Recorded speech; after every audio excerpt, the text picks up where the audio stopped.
Yo, what up everybody? Welcome back to the channel.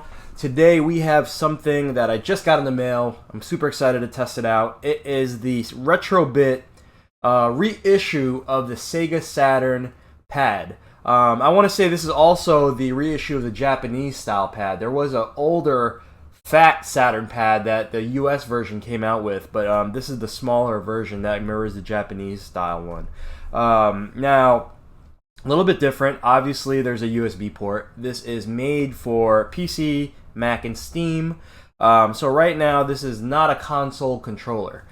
This is only going to work on your PC for the time being. They did also issue out the standard versions of these controllers and made a Sega Genesis one that has the original connections as well.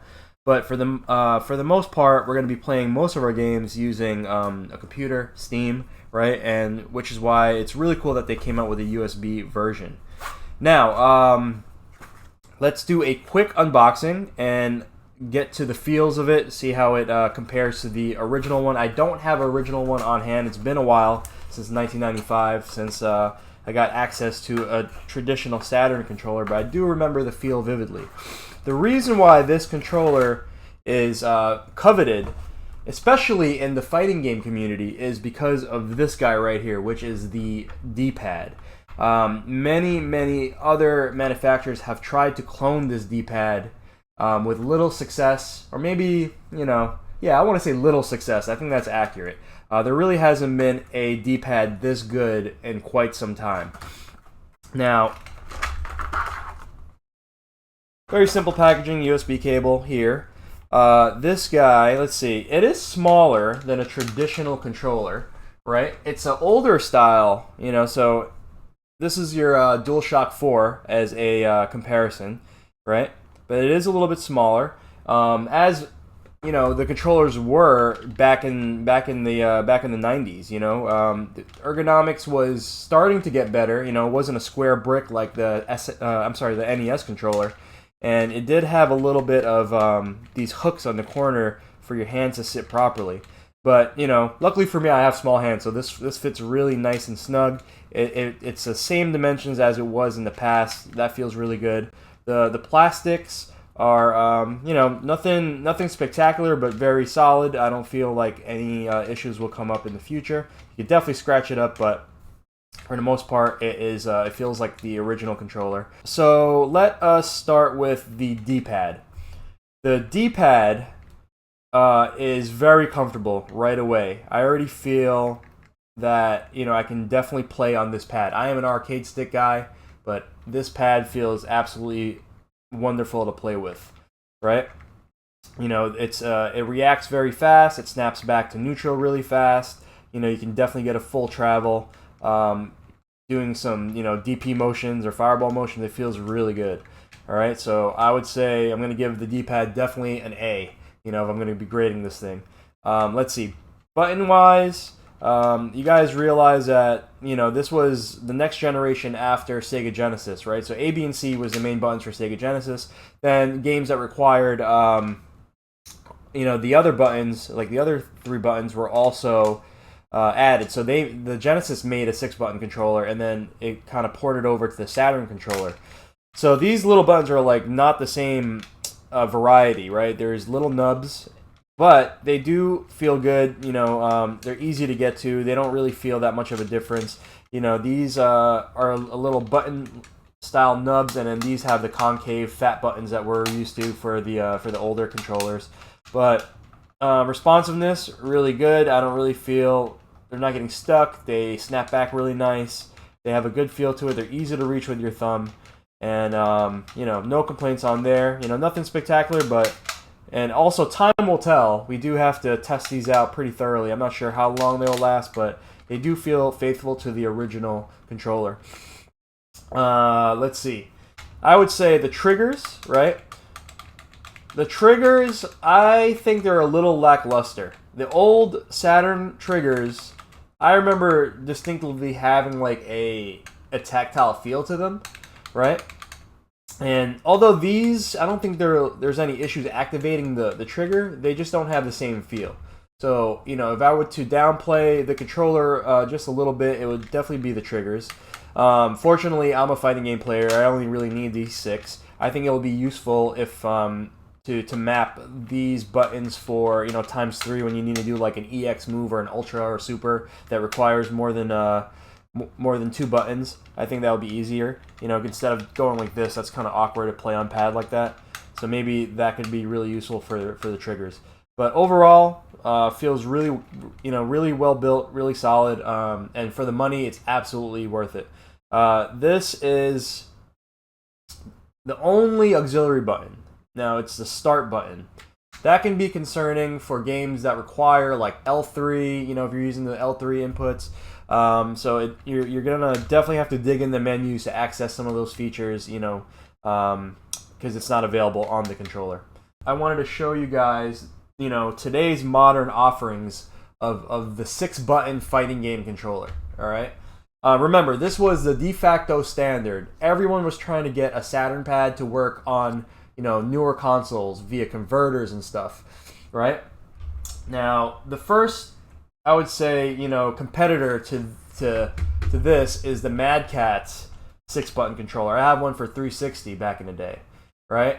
If you notice, the D-pad design is very similar. Actually, they tried to make it a little bit bigger, So this controller, although it worked well, mechanically these have known to fail over time. So that was the big, negative aspect of this controller. Snake Eyes, famous Zangief player, has gone through many of these. Just breaks them. Now, I would say this is very similar aesthetics-wise. They tried to make this particular one feel like the Saturn Pad. They did a good job. The buttons are actually, I would say, this button sizing, I think they got right, but this never really matched up to the D-pad. The D-pad never matched up to the Saturn Pad. Now, the most modern offering, which is right now you can go cop this at like GameStop, is the Hori Fighting Commander. Now, what I think the best thing about this Fighting Commander is the ergonomics. Like, they really took, this thing fits like a glove in your hand, and it has a lot of the other nice features. Like, for instance, it has R2, right? This doesn't have a R2, right, or L2, and you can even swap the positions of the of the triggers. So it has all the new modern features. This plays on PS4, for instance, right? But again, what's very lackluster about this guy is this D-pad, right? It's the cross style. It's not as I would say it's not as precise. You definitely have to get used to this pad to really lock down your execution. All right.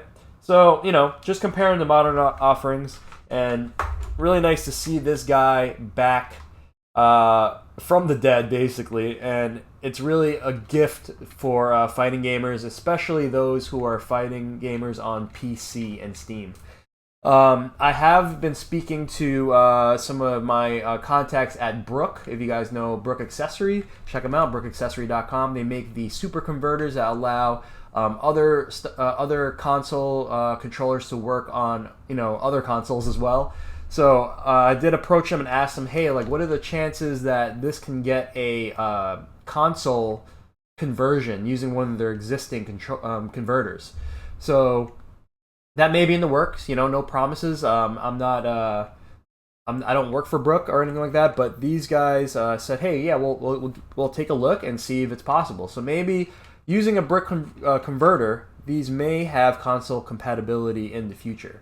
So I'm looking forward to that if that ever happens, because this would just be in my backpack. The only catch is that they'd have to figure out things that, like, oh, how do we get a home button to work? There's no share button, things like that. Maybe they'd have to use certain commands to get those actions to come up, because you definitely need a home button on PS4, right? Share is not really needed, but you definitely need the home button to activate the controller. All right, guys. So we will take it for a spin. Let's get it hooked up to a computer, and we'll take it for a spin. So I'm going to open up joy.cpl. If you guys don't know what that is, it's basically the setup game controllers options on Windows. It's been there forever. It's a control panel setting. Here it is right here. You'll see it shows up on my screen as a USB gamepad. Now, really, really important tip. This pad has the ability to switch from D input to X input. I would say X input is going to be much, much more friendly for your games, being that it's mirroring the Xbox 360 or Xbox One control schemes. Now, the way you switch into X input is once the controller's plugged in, as mine is, you hold down the start button until you'll hear it turn over. There it goes. And that has switched into my Xbox 360 or X input driver right on my screen. You saw how it came up as a new icon right over here. So now I know this guy is an X input, and it should be much more friendly for some of my games. For instance, like Street Fighter V, which I'll boot up to test the game, requires X input. You know, otherwise you have to go through the Steam menu to kind of get it set up. So this just kind of cuts a little bit of time, and it's just such an easy thing to get going. If you leave the controller plugged in your PC, just leave it as X input.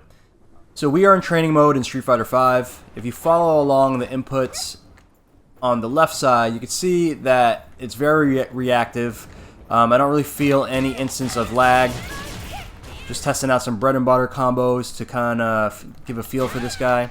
Oh, C. I just pressed C, which should be roundhouse or hard kick.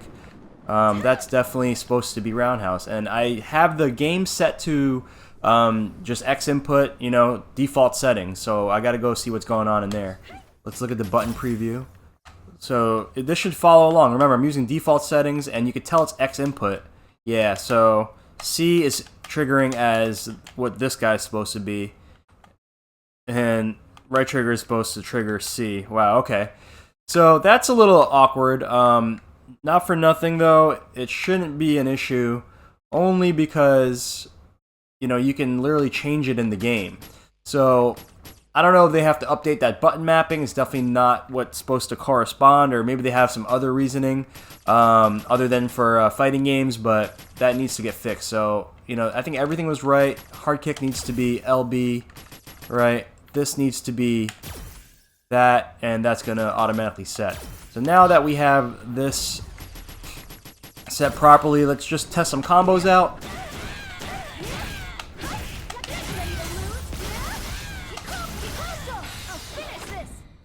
Nice. First try. And remember, guys, I'm not much of a pad player. That feels really good. I'm going to say that this is definitely worth the money. Right now you can find it for about 25 bucks from Amazon. That's where I got it from. And it's definitely one of the better just pads in general, generic pads for your computer. The retro factor is amazing too. Just having a reissue of this awesome pad is such a delight. It's such a treat. Definitely going to be keeping this in my laptop setup. I do have a gaming laptop. It'd be nice to just kind of keep this in the backpack, you know, just in case I get a random session in and I don't have my fight stick on me. Definitely something that I want to keep around. Alright guys, so this has been the unboxing and quick first impressions of the Sega Saturn reissue pad from Retrobit. I'm using the Slate Gray USB version. I'm going to give it some thumbs up, guys. Definitely check it out on Amazon. It's definitely one of these things that you want for the collection, and definitely one that you want to actually play with. Alright guys, till next time, I'm signing out. Thanks again to everyone who subscribes for the channel. Also, check me out on Twitch. I've been streaming so much lately. Guys, it's twitch.tv/jonyfraze. Till next time, peace out.